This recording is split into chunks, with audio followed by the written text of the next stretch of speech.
All right, good afternoon. Welcome aboard. Speaking of welcoming aboard, our Deputy Secretary General is in Washington, D.C. today, where she's attending the fall meetings of the World Bank IMF. She's doing that on behalf of the Secretary General. While there, she will engage in discussions with finance ministers, leaders of the international financial institutions, and multilateral development banks to advance the commitments from the Fourth International Conference on Financing for Development. Earlier this morning, she spoke at the fourth G20 finance ministers and central bank governors meeting, where she welcomed the G20 Africa Engagement Framework proposed by South Africa's presidency. She also spoke alongside Prime Minister Mia Mottley of Barbados at an event on international cooperation to deliver reforms of the international financial architecture. This afternoon, we expect Ms. Mohammed to speak at the 112th meeting of the World Bank IMF Development Committee ministerial level, where she will highlight the United Nations' strong partnership with the bank and the International Monetary Fund. She will also reiterate our call on accelerating the implementation of the Sustainable Development Goals over the remaining 5 years. She will be back in New York tomorrow morning. Turning to the situation in Gaza, our Undersecretary General for Humanitarian Affairs, Tom Fletcher, while traveling from Cairo to Rafah, spoke how vital that route is as a lifeline for life-saving aid going into Gaza. The Office for the Coordination of Humanitarian Affairs notes that supplies from Egypt still need to take a long detour and be inspected at the Israeli side of the Karim Shalom crossing, pending the opening of the Rafah crossing for more direct access. Mr. Fletcher stressed the need for all the crossings to open to allow for a massive scale-up and start turning the situation on the ground around. Speaking from Cairo yesterday, he underscored that humanitarian teams have been preparing for this moment and now need sufficient access to deliver large amounts of assistance that are needed. Humanitarian community cannot deliver at the scale necessary without international NGO presence and engagement. Currently, the Israeli authorities do not issue visas for a number of international NGOs and do not authorize many of them to send supplies into Gaza. That being said, humanitarian teams inside Gaza continue to make the most out of the opportunities afforded to them by the ongoing ceasefire.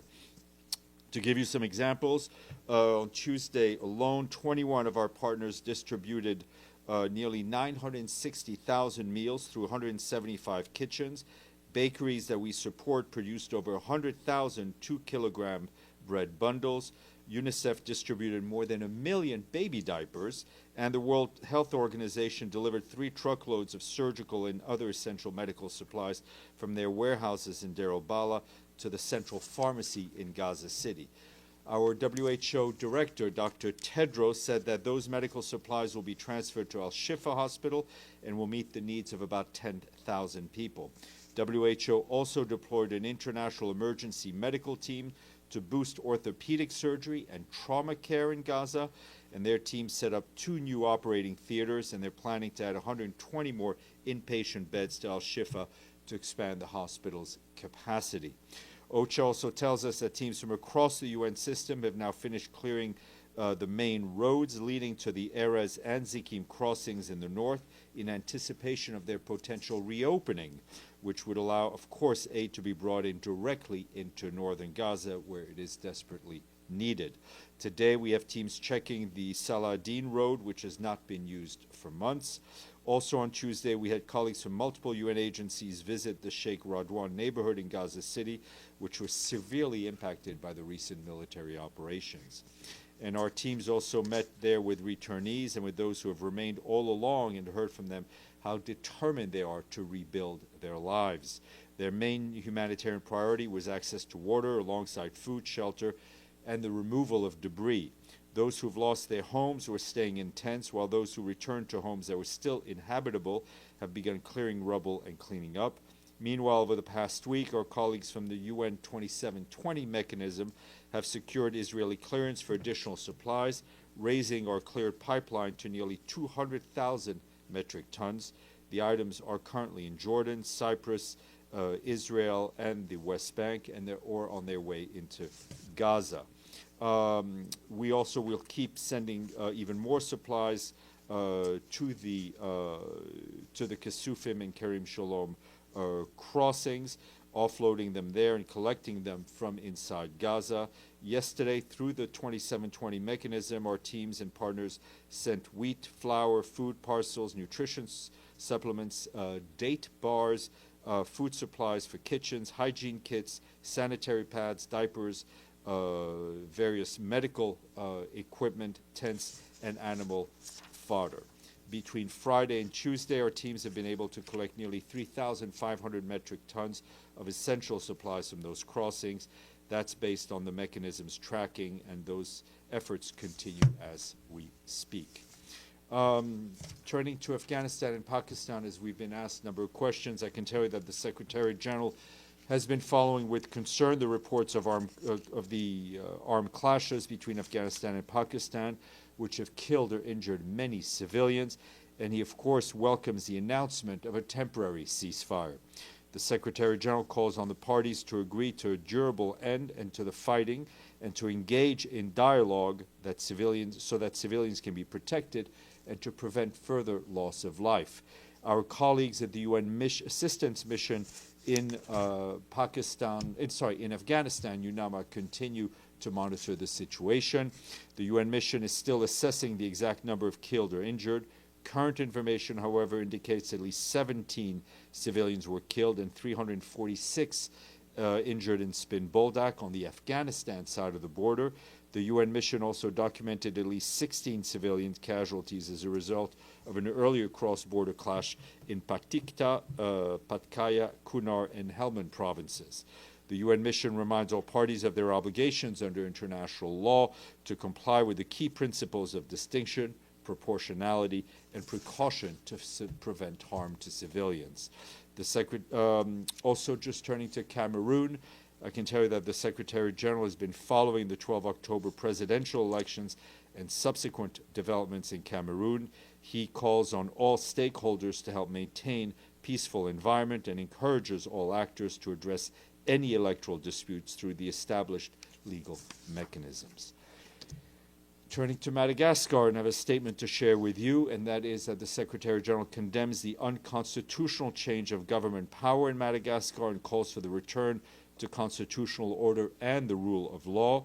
He takes note of the decision taken by the Peace and Security Committee of the African Union to immediately suspend the country from participation in all activities of the African Union, its organs and institutions, until constitutional order is restored in the country. The Secretary General encourages all Malagasy stakeholders, including the youth, to work together to address the underlying causes of instability in Madagascar. He reiterates the availability of the United Nations to support these national efforts towards the attainment of that goal in collaboration with the African Union and the Southern African Development Community and other international partners. Just on the humanitarian front, to remind you that in recent years, Madagascar has faced an El Nino-induced drought, multiple cyclones, and locust infestations that have devastated crops. A malaria outbreak earlier this year has further strained an already fragile health system. According to our colleagues and partners on the ground, nearly 29,000 people are experiencing emergency levels of hunger. That's IPC 4 phase, and now those people are in the Grand Sud region of Madagascar.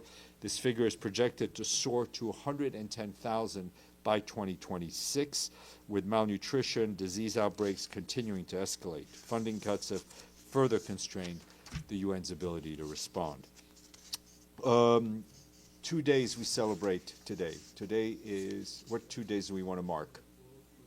Exactly, World Food Day. And the Food and Agriculture Organization today marked the occasion at its 80th anniversary with a landmark event in Rome hosted by the FAO director, Q Dong-Q, and attended by global figures, including His Holiness Pope Leo XIV and the President of the Italian Republic. This year's theme, Hand in Hand for a Better Food and a Better Future, calls for global solidarity. In a video message to the event, the Secretary General warned that 80 years after nations united to defeat hunger, progress is stalling. Today, 673 million people still go to bed hungry. Hunger is even being weaponized in conflicts. He called for unity and solidarity to build food systems and nourish all people and protect the planet. What is the other day we celebrate today? It's not an international day, it's a national day. It's National Boss Day. Boss Day. And Boss Day. And my office was very nice to mark the day, and I honor my boss, the Secretary General. And you should all honor your bosses. I don't know if Abdel Hamid is online, but I have a response to what he raised yesterday, and that is the two Moroccan citizens who he questioned their whereabouts. I am online, yes, okay. Thank you. So good. Abdel Hamid, just to let you know that in answer to your question, the two Moroccan citizens who had been on board the flotilla to Gaza, in fact, according to the information we have, were returned back to Casablanca on Sunday. So they are home. And I have a quiz for you today. What is the world's largest producer of frankincense? What? Frankincense. Frankincense and myrrh. Yeah, but just frankincense. We're not talking about myrrh. It's a spice. What is the largest producer? What? No, so the largest producer is Somalia.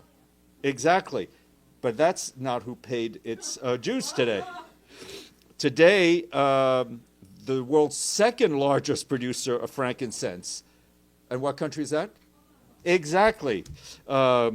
Frankincense, which is a fragrant tree resin known for its use in incense and traditional medicine. And in fact, Oman hosts the land of frankincense, a UNESCO World Heritage Site. So we say thank you to our friends in Muscat for having paid their dues in full, 141 member states. Chris, I don't think you have a question, but if you do, no? We'll go to Edie then. Thank you, Steph. Going back to Gaza, you talked about 975,000 meals being distributed, over 1 million diapers, and 3,500 metric tons. Mm-hmm. But can you give us the figures of how many trucks have gotten into Gaza Monday, Tuesday, Wednesday?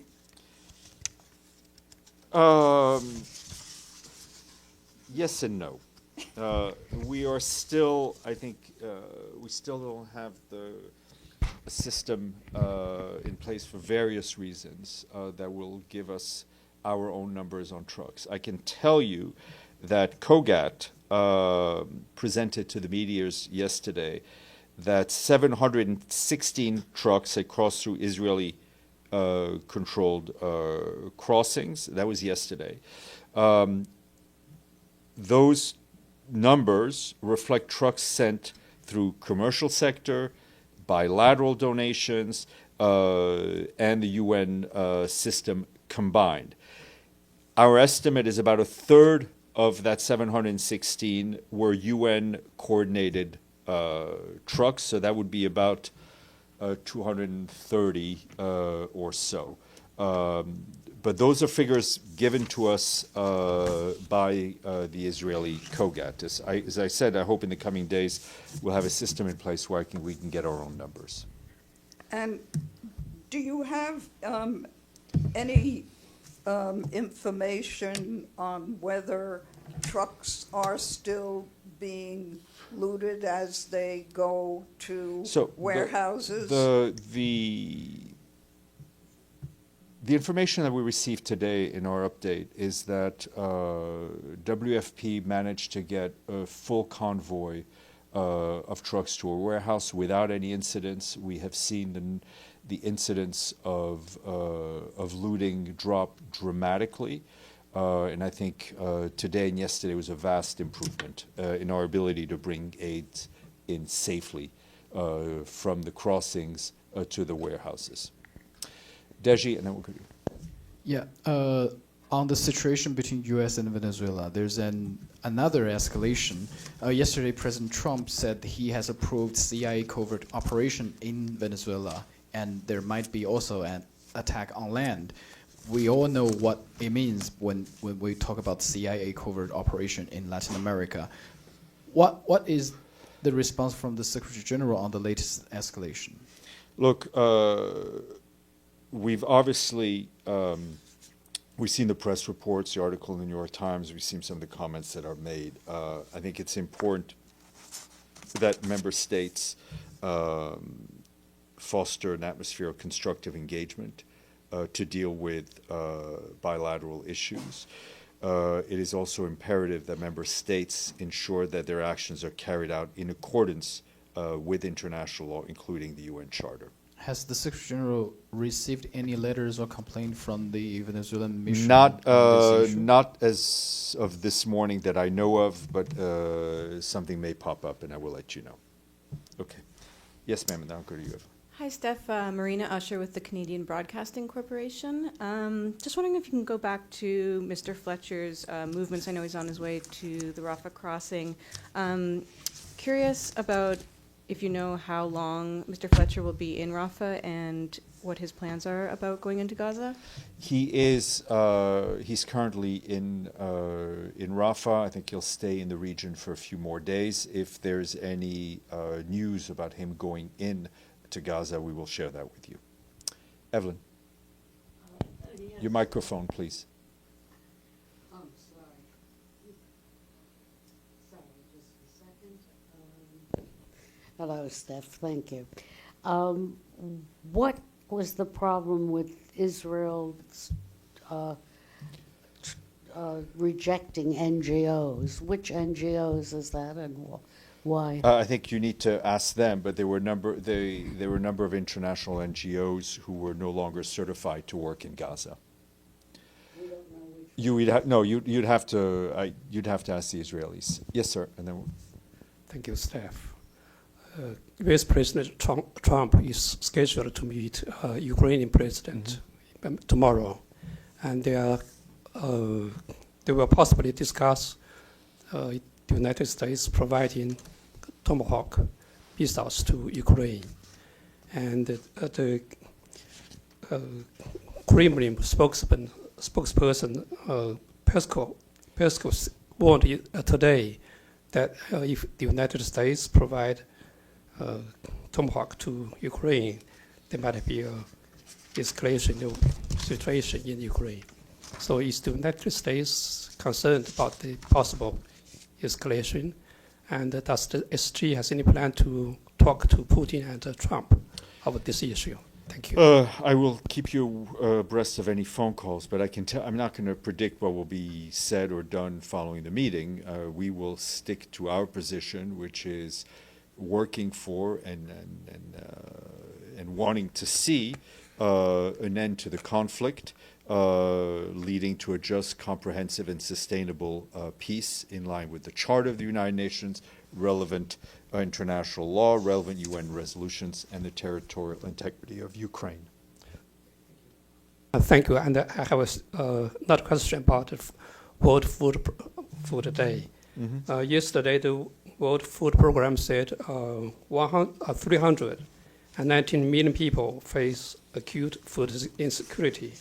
And today you said, the SG said 673 million people go to bed hungry every day. The figures are a bit confusing. Can you clarify that? Yeah, I mean, I think WFP was talking from a much more technical standpoint of food insecurity. Going to bed hungry is just a fact that people may not have access to food that day, may not have food for 2 days. But I think one is a much broader figure and one is a much more technical figure. Yes, sir. Thank you, Steph. Does the SG have any comments on reports that the Houthis in Yemen announced today their military chief was killed, with Israel claiming responsibilities for the strike? No, but we did see. I mean, I think we spoke about those strikes when they happened, but we also did see the very public accusations by the Houthi leadership against our UN staff, and I can tell you that we categorically reject any and all accusations that UN personnel or UN operations in Yemen were involved in any form of espionage or in any activities that was not consistent with our humanitarian mandate. The accusations are extremely disturbing. They're extremely worrying coming from the leadership, and accusations, calling UN staff spies, or we've seen in other contexts calling them terrorists. All that does is it puts the lives of UN staff everywhere at risk, and it's unacceptable. We have been calling, and we will continue to call, for the end to the arbitrary detention of 53 of our colleagues. Some have been held without contact for many years. They need to be released alongside the NGO workers and those from diplomatic missions. And I can tell you that the work that we do in Yemen, and we do everywhere where we do humanitarian work, is guided by our basic principles of humanity, impartiality, neutrality, and independence. And in Yemen, the reason we're in Yemen, the reason our humanitarian colleagues are in Yemen, is to help the Yemeni people. Full stop. Yes, Gabriel. Thank you, Steph. Reports out of Gaza indicate that numerous of the remains of Palestinians that have been turned over to Gaza from Israel show clear signs of torture. Blindfold, hands tied, even some cases of being run over by vehicles. Is the UN planning any sort of investigation to document any of these? Look, all these reports are extremely concerning, and as we've said many times, there will need to be accountability for all the violations of international law we've seen during this conflict. And Israel has extended the detention of the former director of Kamal Adwan Hospital, Hussam Abu Safia. They've extended his detention at least for another 6 months under a so-called unlawful combatants law. Does the UN continue to call for his release? Indeed we do. Okay, we'll go online. Iftikhar? Thank you, Jeff. In addition to his statement on clashes between Afghanistan and Pakistan, has the Secretary General been in touch with the leaders of the two countries? He has not, but our obviously our mission on the ground is in touch and is in touch.